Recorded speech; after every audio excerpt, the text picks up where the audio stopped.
నమస్తే, welcome to smart investor. Global మార్కెట్ల support తో ప్రస్తుతం స్టాక్ మార్కెట్లు లాభాలు ట్రేడ్ అవుతున్నాయి. Consumer goods, banking, oil and gas, PSU కౌంటర్లకు కొనుగోలు మద్దతు లభిస్తుండగా క్యాపిటల్ గూడ్స్, టెక్నాలజీ సూచీలు అమ్మకాలు ఒత్తిడిలోనే అవుతున్నాయి. ఇక డాలర్ తో పోలిస్తే రూపాయి 24 పైసలు బలపడి 64.89 దగ్గర ట్రేడ్ అవుతోంది. ఇక మిడ్ సెషన్ మార్కెట్ పై విశ్లేషణ అందించేందుకు అలాగే ట్రేడ్ కాల్స్ కు ఆన్సర్ చేసేందుకు ప్రస్తుత స్టూడియోలో సిద్ధంగా ఉన్నారు మార్కెట్ అనలిస్టులు బాలగారి, శశి గారు. గుడ్ ఈవినింగ్ అండి. బాలగారు, మనం చూసుకుంటే ఇవాళ మార్కెట్ పై ప్రభావం చూపుతున్న అంశాలు ఏంటి, అలాగే మిడ్ సెషన్ మార్కెట్ ఎలా ఉండే అవకాశం ఉంది, మీ విశ్లేషణ ఏంటి? బేసికలీ మార్నింగ్ నుంచి కూడా కొనుగోళ్లు ఎక్కువ సాగుతున్నాయండి. బట్ మనకి ఇది out side of India basically మనకి అమెరికన్ మార్కెట్స్ చాలా స్ట్రాంగ్ ఉన్నాయి. ఆఫ్ కోర్స్ ఇప్పుడు ఈవెన్ యూరోపియన్ మార్కెట్స్ అన్ని కూడా చాలా స్ట్రాంగ్ గానే ఓపెన్ అయినాయి. మార్నింగ్ ఏషియన్ మార్కెట్స్ కూడా. దీనికి ప్రధాన కారణం అని చెప్పుకోవాలనుకుంటే క్వాంటిటేటివ్ ఈజింగ్ అనేది మనకి యూరోప్ లో మళ్ళీ ఇంకొక రౌండ్ మొదలవుతుందని చెప్పే వార్త రావడంతో I think most the markets are showing a positive sign. So ఈ కారణం వల్ల మనకి మార్నింగ్ నుంచి కూడా కొద్దిగా బయింగ్ జరుగుతుందండి. And last 3 to 5 trading sessions లో కూడా మన మార్కెట్ ఎక్కువ అమ్మకాలకి గురి కాలేదు. సో రెసిలియన్స్ అనేది మన ఇండియన్ మార్కెట్ చూపిస్తుందండి. రిజల్ట్ సీజన్ కొనసాగుతుంది కాబట్టి మోస్ట్ ఆఫ్ ద రిజల్ట్స్ ఇప్పటిదాకా వచ్చిన మిక్స్డ్ బ్యాగ్ ఉన్నా కానీ అంత నెగిటివ్ రిజల్ట్ మాత్రం ఎక్కడ రాలేదు మనకి ఏ రంగంలో కూడా. ఎస్పెషల్లీ మనకి బ్యాంక్స్ కానివ్వండి, ఇన్ఫర్మేషన్ టెక్నాలజీ కంపెనీస్, వీటిలో కొన్ని వచ్చాయి. Reliance was the first major manufacturing company, దాని రిజల్ట్స్ కూడా చాలా బాగున్నాయండి. అంటే స్ట్రీట్ ఎస్టిమేట్స్ కంటే కూడా కొద్దిగా ఎక్కువ బాగానే ఉన్నాయని చెప్పాలి. ఆ కారణం వల్ల మనకి బయింగ్ ఎక్కువ జరుగుతుంది, రైట్ ఫ్రమ్ ఇన్స్టిట్యూషన్స్ కానివ్వండి, డొమెస్టిక్ కానివ్వండి, ఫారిన్ కానివ్వండి. సో ఐ థింక్ ఈ ట్రెండే కొద్దిగా కొనసాగే అవకాశం ఉందండి. కానీ లో నుంచి మనకి ఆల్మోస్ట్ అబౌట్ 8 to 10% మార్కెట్ పెరిగింది కాబట్టి కొద్దిగా రియాక్షన్ తీసుకునే అవకాశం ఉంది. ఎందుకంటే సెల్లింగ్ అండ్ ప్రాఫిట్ టేకింగ్ అనేది డెఫినెట్లీ ట్రేడర్స్ పరంగా వస్తుంది. సో చిన్న చిన్న కరెక్షన్స్ మనకి ఎప్పుడు తప్పవు. బట్ ఓవరాల్ మార్కెట్ మాత్రం కరెంట్లీ పాజిటివ్ గానే ఉందని చెప్పాలండి. మార్కెట్స్ అయితే ఈ రోజు డే అంతా కూడా కొంచెం హై నుంచి కరెక్ట్ కావడం చూసాము. మార్నింగ్ వచ్చిన హైస్ మళ్ళీ రిపీట్ కాలేదు కాబట్టి మార్కెట్ ఈ లెవెల్లో కొంత రెసిస్టెన్స్ అనేది 8320 ఆ లెవెల్లో కొంత రెసిస్టెన్స్ అనేది ఫేస్ చేస్తుంది. బట్ ట్రెండ్ పరంగా చెప్పాలంటే ప్యూర్ మనకి రిజల్ట్ మీదే ఆధారపడి మార్కెట్స్ లో స్టాక్స్ మనకి మూవ్మెంట్స్ చూస్తున్నాము. ఫర్ ఎగ్జాంపుల్ విఐపి ఇండస్ట్రీస్ ఈ రోజు దగ్గర 20% స్ట్రాంగ్ క్వార్టర్ రిజల్ట్ చూసాము. దానివల్ల 20% దాకా పెరిగింది. అదేవిధంగా కొన్ని స్టాక్స్ లైక్ ఐడియా లాంటివి ఈ మధ్యకాలపు లోకి టచ్ అయింది. రిజల్ట్ కూడా దాని రిజల్ట్ కూడా బాగాలేదు. సో బాగాలేని స్టాక్స్ రిజల్ట్ కి మనకి చూస్తున్నాం వీక్ గా స్టాక్స్ మనకి ట్రేడ్ అవుతున్నాయి. అదేవిధంగా ఏవైతే మంచి రిజల్ట్ అనౌన్స్ చేస్తున్నాయో అవన్నీ కూడా బాగా పెరుగుతున్నాయి. బట్ ఓవరాల్ ఏదంటే నెక్స్ట్ కమింగ్ డేస్ లో కూడా మనకి మార్కెట్స్ ఇదే విధమైన రేంజ్ ఉంటుంది. అయితే గ్లోబల్ గా ఉన్న లాస్ట్ మనకి 2 days గా చూస్తే నిన్న మన మార్కెట్ క్లోజ్ ఉంది. బట్ గ్లోబల్ మార్కెట్స్ అన్ని నిన్న ఈ రోజు చాలా స్ట్రాంగ్ ఉన్నాయి.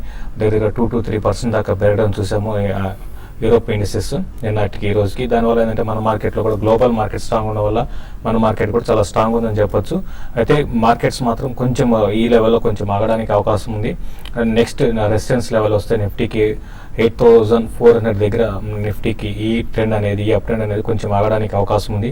అయితే మనకి ముందు మామూలుగా దీపావళికి ముందు కొంచెం ఒక బుల్లిష్ ట్రెండ్, తర్వాత దాదాపు అన్ని సెక్టర్ పార్టిసిపేషన్ కూడా ఉంటుంది. అదే మనకి ఒక 10-15 days లో మనకి దీపావళి ఉంది కాబట్టి అప్పటి వరకు మార్కెట్స్ ఇదే విధమైన స్ట్రెంత్ కనపరిచే అవకాశం ఉంది. అయితే ఇక్కడ మిడ్ క్యాప్ స్టాక్స్ సెలెక్ట్ చేసుకునే వాళ్ళు మాత్రం చాలా జాగ్రత్తగా ఉండమంటాను.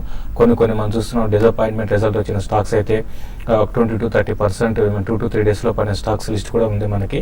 కాబట్టి దాన్ని దృష్టిలో పెట్టుకొని సెలెక్టెడ్ స్టాక్స్ లోనే బయింగ్ చేయమంటాను. ఇన్ని రోజులు వెయిట్ చేశారు కాబట్టి ఇన్వెస్ట్మెంట్ రిజల్ట్ తర్వాతే ఒకవేళ ఈవెన్ స్టాక్ రిజల్ట్ బాగుండి పెరుగుతున్నప్పుడు బై చేసుకోవచ్చు. కాబట్టి అటువంటి స్టాక్స్ లో బై చేసుకోమంటాను. ఈవెన్ ఇండెక్స్ పరంగా చెప్పాలి అంటే బ్యాంక్ నిఫ్టీ విషయానికి వస్తే కరెంట్ అవర్స్ లో మనకి లాస్ట్ 2 రోజులుగా ఒక కన్సాలిడేటర్ నుంచి ఒక అప్ ట్రెండ్ కి మళ్ళీ కొత్త అప్ ట్రెండ్ కి బ్యాంక్ నిఫ్టీ వచ్చింది. 17,900 ఆ లెవెల్ పైన కానీ సస్టైన్ కాగలిగితే 18,200 దాకా బ్యాంక్ నిఫ్టీ పెరిగే అవకాశం ఉంది. బ్యాంక్ నిఫ్టీలో ఐసిఐసిఐ బ్యాంక్ ఒకటి కొంచెం స్ట్రెంత్ కనపరుస్తుంది. ఇది 296 అండ్ 300 వరకు టచ్ చేసే అవకాశం ఉంది. యాక్సిస్ బ్యాంక్ కూడా చూస్తే 520 గత కొన్నిసార్లుగా 520 లెవెల్స్ నుంచి రివర్స్ కావడం చూసాము. ఈసారి 520 పైన సస్టైన్ కాగలిగితే 540 లెవెల్స్ దాకా పెరిగే అవకాశం ఉంది. కొన్ని పొజిషనల్ ట్రేడర్స్ బై చేయాలనుకునే వాళ్ళు బిహెచ్ఎల్ లాంటి కౌంటర్స్ బై చేయమంటాను.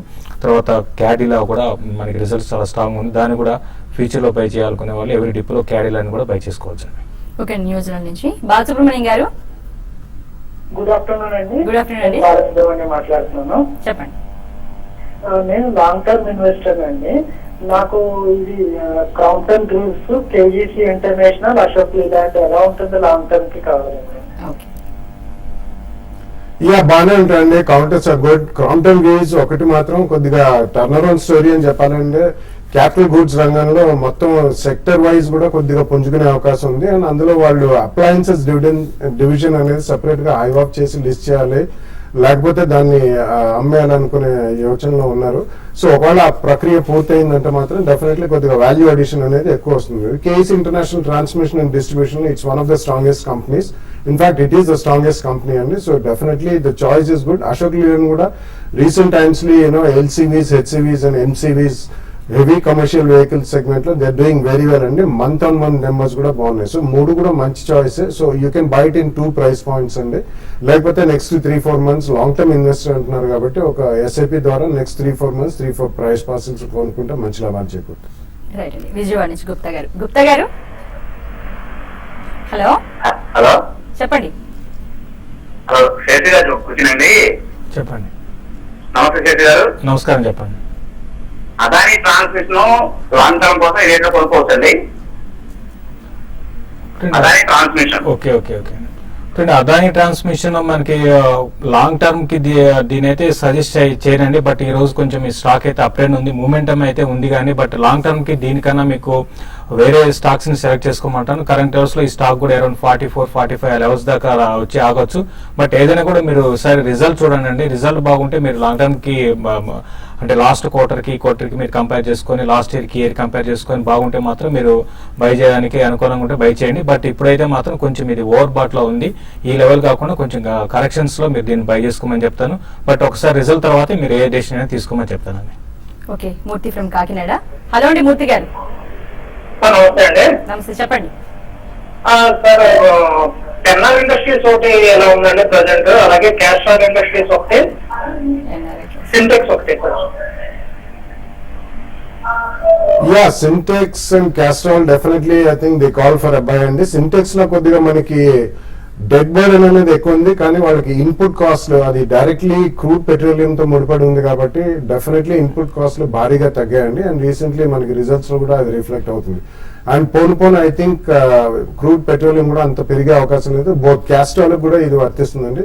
సో రెండు కూడా మంచి counters. I think you can buy it in 2 price points అండి. బట్ సింటెక్స్ లో మాత్రం ఈ డెడ్ బర్డెన్ కొద్దిగా క్లియర్ కావడానికి టైం పడుతుంది. Otherwise it's a good company. They are one of the largest processors of plastic in the country.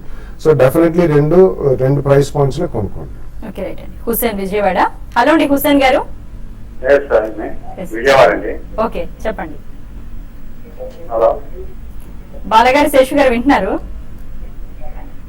చెప్పండి. Binani cement position ఏంటండి? మరి విజయవాడ అండి. బినాని సిమెంట్ షేర్లు తీసుకుందాం అనుకుంటున్నారా? సిమెంట్ ఓకే, మన షేర్లు ఉన్నాయండి ఇప్పుడు పొజిషన్. అంటే అవి ఎలా తీసుకున్నారండి మీరు? షార్ట్ టర్మ్ లో తీసుకున్నారా, లాంగ్ టర్మ్ లో తీసుకున్నారా? సరే చెప్పండి. బేసికలీ అంత ఫ్యాన్సీ లేదండి సిమెంట్ స్టాక్స్ కి పర్ సే, ఎక్సెప్ట్ మేబీ ఒక శ్రీ సిమెంట్ ఒకటే హెవీ ఎక్స్పాన్షన్ ప్లాన్ ఉందని చెప్పి అందులో కొద్దిగా బాగా పెరగడం చూసాం మనం లాస్ట్ 3 to 6 months లో కూడా. బట్ అదర్వైజ్ సిమెంట్ సెక్టర్ కి యాజ్ ఇట్ ఈస్ పెద్దగా ఫ్యాన్సీ అనేది లేదు. అల్ట్రాటెక్, శ్రీ సిమెంట్స్ ఇటువంటి I think they are good bets అండి. బినానీలో మీరు ఏదైనా స్పర్ట్ వస్తే I think you should come out and invest in stronger companies like this. Okay, west Godavari నుంచి అశోక్ గారు. నమస్కారం. నమస్తే అండి, చెప్పండి. సార్ లుపిన్ ఈ టైం తీసుకొచ్చండి. అంటే అక్టోబర్ 20న క్యూటీ ఫలితాలు విడుదలవుతున్నాయి కదా, అవి ఎలా ఉంటాయని చెప్పి. అంటే మీరు ప్యూర్ రిజల్ట్ ముందు అనేది రిస్కీ బెట్ అవుతుందండి. మీకు రిజల్ట్ బాగుంటే మాత్రం డెఫినెట్ గా మీరు మంచి ప్రాఫిట్స్ రావచ్చు. కానీ అదే కానీ రివర్స్ అయితే మాత్రం మనకి నష్టపోవడానికి కూడా అవకాశం ఉంటుందండి. మరి ముఖ్యంగా మీరు ఫ్యూచర్ లో బై చేయాలనుకుంటే మాత్రం రిజల్ట్ తర్వాతే మీరు ఏదైనా డెసిషన్ తీసుకోండి. ప్రస్తుతం అయితే ఇది ఫ్లాట్ గా కన్సాలిడేషన్ లో ఉంది కాబట్టి రిజల్ట్ తర్వాతే మీరు రిజల్ట్ బాగుంటే మీరు బై చేసుకోమని సజెస్ట్ చేస్తాను. తర్వాత ఇంతకుముందు ఒక కాలర్ అదాని ట్రాన్స్మిషన్ గురించి అడిగారండి. అదాని ట్రాన్స్మిషన్ ఈ క్వార్టర్ రిజల్ట్ అనౌన్స్ చేసింది. బట్ ఇక టాప్ లైన్ మాత్రం బాగుంది కానీ ప్రాఫిట్స్ అనేది ఇంకా దీనికి లేవు. -17 crores దాకా చూపిస్తుంది. కాబట్టి మీరు ఇది మూమెంటం అయితే మీ షార్ట్ టర్మ్ కి అయితే అప్ ట్రెండ్ ఉంది. బట్ లాంగ్ టర్మ్ మాత్రం మీరు కరెక్షన్స్ లో బై చేసుకున్నారు. మురళీధర్ ఫ్రమ్ చెన్నై అండి. మురళీధర్ గారు నేను నుంచి మాట్లాడుతున్నాను. చెప్పండి. బాలా గారికి నమస్కారం, శేషు గారికి నమస్కారం. సార్ ఒక చిన్న డౌట్, దాన్ని ఏమంటారు, గోల్డ్మెన్ సాక్స్ చెప్తున్నారు భవిష్యత్తులో స్టాక్ మార్కెట్ కి కొంచెం నెక్స్ట్ థర్డ్ థ్రెట్ ఒకటి ఉంది, చైనా బదులు అవుతుంది అని చెప్తున్నారు. ముందేమన్నా ఫస్ట్ ఏమన్నా మాకు సపరేట్ యూఎస్ లో వచ్చింది, సెకండ్ యూరోప్ ప్రాబ్లం, థర్డ్ వచ్చి ఏషియన్ కంట్రీస్ లోనే ఉంది, మేబీ చైనా ఉండొచ్చు, అందువల్ల కొంచెం అప్రమత్తంగా ఉండాలి అని చెప్తున్నారు సార్. దీని గురించి మీ అభిప్రాయం ఎట్లా? ఎందుకంటే స్టాక్స్ లో కొంచెం ఇన్వెస్ట్ చేస్తున్నాను మ్యూచువల్ ఫండ్స్ లో, సో భవిష్యత్తు గురించి మీరు ఏమైనా చెప్పగలరా సార్? వీళ్ళందరూ కూడా రెగ్యులర్ కామెంటరీ ఇస్తూనే ఉంటారండి. I think these are all wishy washy statements. Goldman సాక్స్ చెప్పినంత మాత్రాన మన మార్కెట్ కి ఎటువంటి డోకా లేదండి. డెఫినెట్లీ చిన్న చిన్న కరెక్షన్స్ అనేవి వస్తుంటాయి, but you should never go by any top broking house or investment bankers.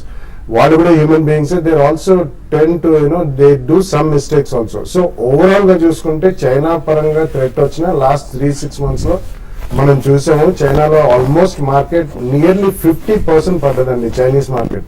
But మన market almost about 500 to 600 points away from the highest point లో ఉన్నాం. So do not worry about these statements. ఇవన్నీ they are more noise than voice. ఇటువంటివి వస్తూనే ఉంటాయి. Don't be worried about it. Just go and invest in the market. Next 2-3 years లో బ్రహ్మాండమైన returns వస్తాయి. Okay అండి, మరిన్ని ట్రేడర్స్ కాల్స్ అటెండ్ చేసే ముందు షార్ట్ బ్రేక్ తీసుకుందామండి. స్మార్ట్ ఇన్వెస్టర్లు welcome back to smart investor. Siddharth from Bengaluru అండి. సిద్ధార్థ్ గారు నమస్తే అండి, చెప్పండి. Yes Bank and CRISIL current rate లో తీసుకోవచ్చా లేదా? ఓకే శేషు గారు.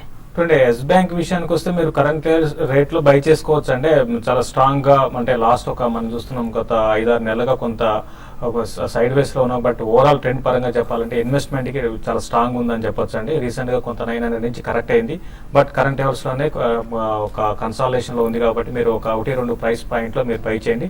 కరెంట్ లెవెల్స్ లో మీరు కొంత బై చేసి మళ్ళీ కరెక్షన్ లో డీప్ కరెక్షన్ లో బై చేయండి. రిజల్ట్ కూడా ఇంకా నాకు తెలిసి అనౌన్స్ చేయలేదండి. రిజల్ట్ చూసి మీరు ఫర్దర్ కూడా ఇన్వెస్ట్ చేసుకోవచ్చు. ఈవెన్ క్రిజిల్ లో కూడా మీరు కరెంట్ లెవెల్స్ లో మీరు కొంత బై చేయండి. బట్ రెండు కూడా ఏంటంటే లాంగ్ టర్మ్ కి మంచి బెట్స్ ఏనండి. మీరు లాంగ్ టర్మ్ ఇన్వెస్ట్మెంట్ కోసం రెండింటిలో కూడా బై చేసుకోవచ్చు. రామకృష్ణ ఫ్రమ్ హైదరాబాద్. రామకృష్ణ గారు నమస్తే, చెప్పండి. నమస్కారం మేడం. ఎడల్బెల్ 500 సిమెంట్స్ షేర్స్ ఉన్నాయండి. ఇప్పుడే బాలగారు ఉన్నారు, సిమెంట్ అంత ఫ్యూచర్ లేదు అనమాట. ఇప్పుడైతే ప్రాఫిట్ లోనే ఉన్నా ఎడల్బెల్. ఆ 500 అమ్మేసి ఏమైనా ఫార్మా ఏమైనా సైడ్ చేశారా సార్? ఏమైనా కొంచెం కనుక్కోండి మేడం ప్లీజ్. చెప్తున్నారండి బాలగారు. ఫ్యూచర్ లేదని చెప్పలేదని, future is always there, but stronger shares are getting stronger. ఎందుకంటే generally cement is a commodity shares లో మనకి రిటర్న్స్ పరంగా అంత అవుట్రేజియస్ రిటర్న్స్ అనేది రావండి స్టాక్ మార్కెట్ లో. సో మీరు ఆల్రెడీ ప్రాఫిట్ లో ఉన్నారు హైడెల్బర్గ్ సిమెంట్ లో. వాళ్ళ కొద్దిగా ఎక్స్పాన్షన్ కూడా ఉందండి. అంటే ఉన్న small and mid cap cement stocks లో this is reasonably okay company. కాబట్టి సిమెంట్ సెక్టర్ లో ఉండదలుచుకోకూడదు అనుకుంటే మాత్రం మీరు ఇందులోంచి బయటకు వచ్చి ఇతరత్ర వేరే performing sector and outperforming sector లో ఇన్వెస్ట్ చేస్తే బాగుంటుంది. బట్ అది కూడా చూడండి, just wait for the results అండి. After that you can take a fresh call. Okay, Suresh from Hyderabad. Suresh గారు చెప్పండి. హైదరాబాద్ నుంచి మాట్లాడుతున్నాను. ఓకే అండి, సురేష్ గారు అడగండి. విఐపి ఇండస్ట్రీస్ గురించి అడగండి. అంటే తీసుకుందాం అనుకుంటున్నారు, ఎలా తీసుకుందాం అనుకుంటున్నారు? నా దగ్గర స్టాక్ ఉందండి ఆల్రెడీ 1000 షేర్స్ 120 రూపీస్ లో. ఈ రోజు మంచి రిజల్ట్ ఫోర్స్ చేసింది కదా, ఉంచమంటారా? Okay right. బేసికలీ ఉంచొచ్చండి. If you're a long term investor I think you should retain that. ఎందుకంటే వాళ్ళు 2 సెగ్మెంట్స్ లో చాలా స్ట్రాంగ్ అండి. హార్డ్ లగేజ్ ఒకటి, సాఫ్ట్ లగేజ్ ఒకటి. రెండు కూడా డైరెక్ట్లీ క్రూడ్ పెట్రోలియం తో ముడిపడి ఉన్నాయి. ఎందుకంటే హార్డ్ లగేజ్ కి డైరెక్ట్లీ ఇట్స్ ప్లాస్టిక్ ప్రాసెసింగ్ అండి. Even soft luggage there is a lot of crude petroleum input cost చాలా తగ్గుతుంది వాళ్ళకి. కాబట్టి ప్రాఫిటబిలిటీ పెరిగే అవకాశం ఉంది. ఎస్పెషల్లీ మనకి ఎక్కడైతే ఈ ఇన్పుట్ కాస్ట్లు తగ్గి B2C సెగ్మెంట్ అంటే buyer to consumer. So definitely దీనికి ప్రాఫిటబిలిటీ పెరిగే అవకాశం ఉంది. మీరు కరెంట్లీ హోల్డ్ చేయండి, క్రూడ్ బాగా పడ్డది కాబట్టి. అండ్ మంచి బ్రాండ్ ఇమేజ్ కూడా ఉందండి విఐపికి. So you can continue to be invested. Prabhakar from Vijayawada అండి. ప్రభాకర్ గారు ఏంటండి? ఓకే, శేషు గారు చెప్తారండి. రేణుకా షుగర్స్ మాత్రం అంటే మీరు ఆల్రెడీ ఇన్వెస్ట్ చేస్తుంటే మాత్రం ప్రస్తుతం హోల్డ్ చేసుకోండి అండి. మీరు షుగర్ స్టాక్స్ లోనే ఉండాలనుకుంటే మాత్రం రేణుకా కన్నా మీకు ధంపూర్ షుగర్, బలరాంపూర్ చిన్ని లాంటి స్టాక్స్ ని బై చేసుకోండి. ఎందుకంటే రేణుకా పెద్ద equity plus overall sugar stocks లో ఎక్కువ డెట్ ఉన్న కంపెనీ కూడా రేణుకా షుగర్స్ అని చెప్పొచ్చు. కాబట్టి మీరు ప్రస్తుతం అయితే లాస్ట్ కొన్ని రోజులుగా చూస్తే మన దగ్గర 30-40% దాకా మనకి పెరగడం చూసాము. కాబట్టి స్లోగా దీంట్లో నుంచి ఆల్రెడీ లోయర్ లెవెల్స్ ఇన్వెస్ట్ చేస్తుంటే మీరు బయటకు వచ్చేసి ధంపూర్ కానీ బలరాంపూర్ చిన్న లాంటి స్టాక్స్ ని బై చేసుకోమని చెప్తాను. తర్వాత మీకు యూనిటెక్ విషయానికి వస్తే యూనిటెక్ ఉన్న ఉన్న రియల్ ఎస్టేట్ సెక్టర్ చాలా వీక్ ఉందండి. ఆ రిజల్ట్ ఏమాత్రం ఎంకరేజింగ్ గా ఉండలేదు. చూడండి ఈసారి కొంచెం రిజల్ట్ బాగుంటే మాత్రం కొంచెం ఆల్రెడీ మార్కెట్ బులిష్ ఉన్నాయి కాబట్టి 110 రూపీస్ పైన రావచ్చు. వచ్చినప్పుడు మీరు ఆల్రెడీ పొజిషన్ ఉంటే మీరు ఎగ్జిట్ కండి. ఫ్రెష్ గా తీసుకోవాలనుకుంటే మాత్రం ఎటువంటి పరిస్థితుల్లో యూనిటెక్ ని బై చేయకండి. ఓకే, మదనపల్లి నుంచి రవి గారు నమస్తే అండి. మేడం అదే బయోకాన్ 462 ఉంటాయి, యావరేజ్ 1000 షేర్లు ఉంటాయి. ఓకే ఓకే బయోకాన్ అయితే మనం చూస్తున్నామండి గత కొన్ని ఏళ్లుగా, అంటే ఈవెన్ మంత్స్ కూడా కాదు, ఒక రేంజ్ లోనే ఉంటుంది. మనకి 52 వీక్ హైకి 52 వీక్ లోకి చూస్తే దగ్గర 100-120 రూపీస్ తేడా ఉంటుందండి. రీసెంట్ గా 420 నుంచి 460 అండ్ 465 దాకా వచ్చి మళ్ళీ రివర్స్ కావడం చూస్తున్నాము. కాబట్టి ఇది రిజల్ట్ లో మరి ముఖ్యంగా ఏంటంటే ఫ్లాట్ రిజల్ట్ అనేది ఉంటుందండి కంపెనీకి. కాబట్టి ఎటువంటి కంపెనీ R&D మీద మనకి ఎక్కువ ఇన్వెస్ట్మెంట్ చేస్తుంది, దాని పాజిటివ్ రిజల్ట్ రావాలంటే మాత్రం ఏదైనా వీళ్ళ ప్రోడక్ట్ క్లిక్ కావాలండి. అయితే అది ఇప్పట్లో అవుతుందని చెప్పలేం. బట్ ఏదైనా కూడా మీరు ప్రస్తుతం అయితే హోల్డ్ చేసుకోండి. డౌన్ సైడ్ రిస్క్ కూడా పెద్దగా ఈ స్టాక్ ఉండదండి. కాబట్టి మీరు ఈసారి మరి 460 ఆ పైన వచ్చిందంటే, ఏదైనా పాజిటివ్ అంశం కూడా వచ్చిందంటే ఇది 480 క్రాస్ అయ్యి ఏదైనా 500 ఆ లెవెల్ దాకా రావచ్చు. అక్కడ మీరు షార్ట్ టర్మ్ ఎగ్జిట్ కండి. బట్ ఇన్వెస్ట్మెంట్ కి మాత్రం మీరు ఓపిక ఉండి ఒక 1 year 1.5 year ఓపిక ఉంటే మాత్రం హోల్డ్ చేసుకోండి. ఓకే, సాత్విక ఫ్రమ్ హైదరాబాద్. సాత్విక గారు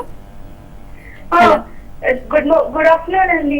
మేము ఫినోలెక్స్ ఇండస్ట్రీస్ 307 లో కొన్నామండి. ఇంకా IR3 ఇంకా 260 లో కొన్నాము. అవి హోల్డ్ చేయాలా అమ్మేయాలా షార్ట్ టర్మ్ కి?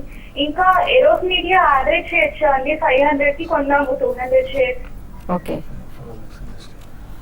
ఒకటండి మీరు ఫినోలెక్స్ ఇండస్ట్రీస్ అయితే మీరు హోల్డ్ చేయమని చెప్తానంటే, రీసెంట్ గా కొంత కరెక్షన్ ఉండి మళ్ళీ కరెక్షన్ అయిపోయి మళ్ళీ అప్ ట్రెండ్ కూడా స్టాక్ రావడం చూస్తున్నాము. మీరు షార్ట్ టర్మ్ అంటున్నారు కాబట్టి ప్రస్తుతం అయితే ఇది కన్సాలేషన్ లో ఉందండి. మీరు హోల్డ్ చేయండి.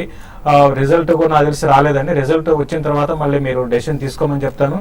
కరెంట్ లెవెల్స్ నుంచి స్టాక్ అరౌండ్ 300-305 దగ్గర రెసిస్టెన్స్ ఉంటుంది. అది దాటిందంటే ఇంకా పెరగడానికి అవకాశం ఉంటుందండి.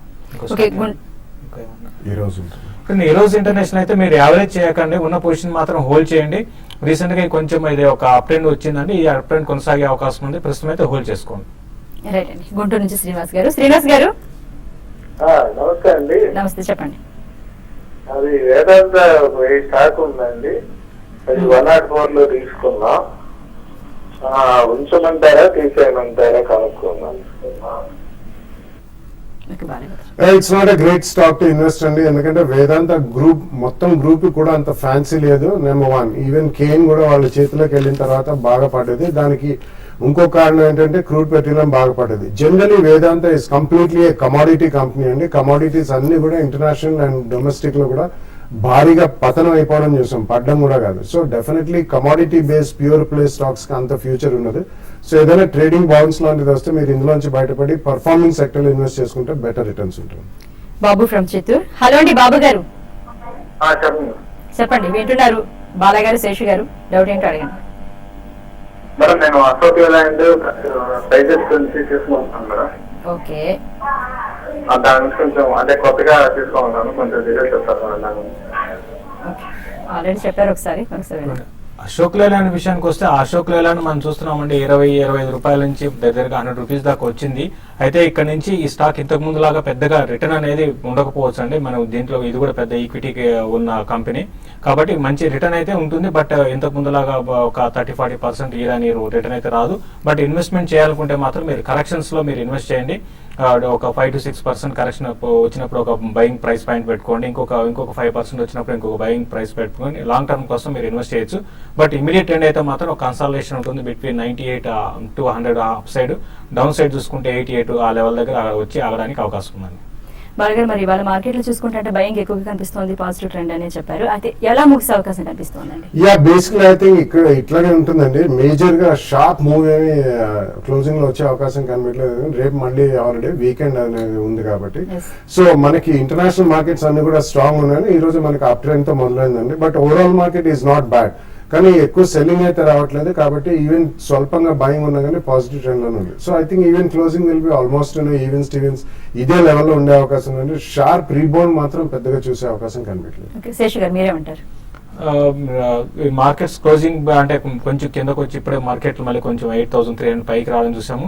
క్లోజింగ్ బేసిస్ లో కూడా మార్కెట్స్ ఇదే విధంగా ఉంటాయి. అయితే బ్యాంక్ నిఫ్టీ కొంచెం అవుట్ పర్ఫార్మ్ చేసే అవకాశం ఉంది. బ్యాంక్ నిఫ్టీ కరెంట్ లెవెల్స్ నుంచి ఇంకొక 100 పాయింట్స్ పెరిగే అవకాశం కూడా కనపడుతుంది. కాబట్టి బ్యాంక్ నిఫ్టీ ఎవరైనా ఇంట్రాడే కానీ పొజిషనల్ ట్రేడర్స్ కానీ పొజిషన్ ఉంటే మాత్రం క్యారీ చేయమంటాను. 18,050, 18,060 ఆ లెవెల్ దాకా టచ్ చేసే అవకాశం ఉంది. తర్వాత other stocks even banking stocks లోనే ఎక్కువ లాంగ్ పొజిషన్స్ ని తీసుకోమని చెప్తాను. బట్ ఓవరాల్ ట్రెండ్ పరంగా చెప్పాలంటే క్లోజింగ్ బేసిస్ లో కూడా ప్లస్ 70-80 పాయింట్స్ రేంజ్ కూడా రావడానికి అవకాశం ఉందండి. ఓకే, బాలగారు, శేషు గారు చాలా వాల్యుబుల్ సజెషన్స్ ఇచ్చారండి. Thank you very much for coming అండి. ఇది వాటి స్మార్ట్ ఇన్వెస్టర్. మరో కార్యక్రమంతో మళ్ళీ కలుద్దాం.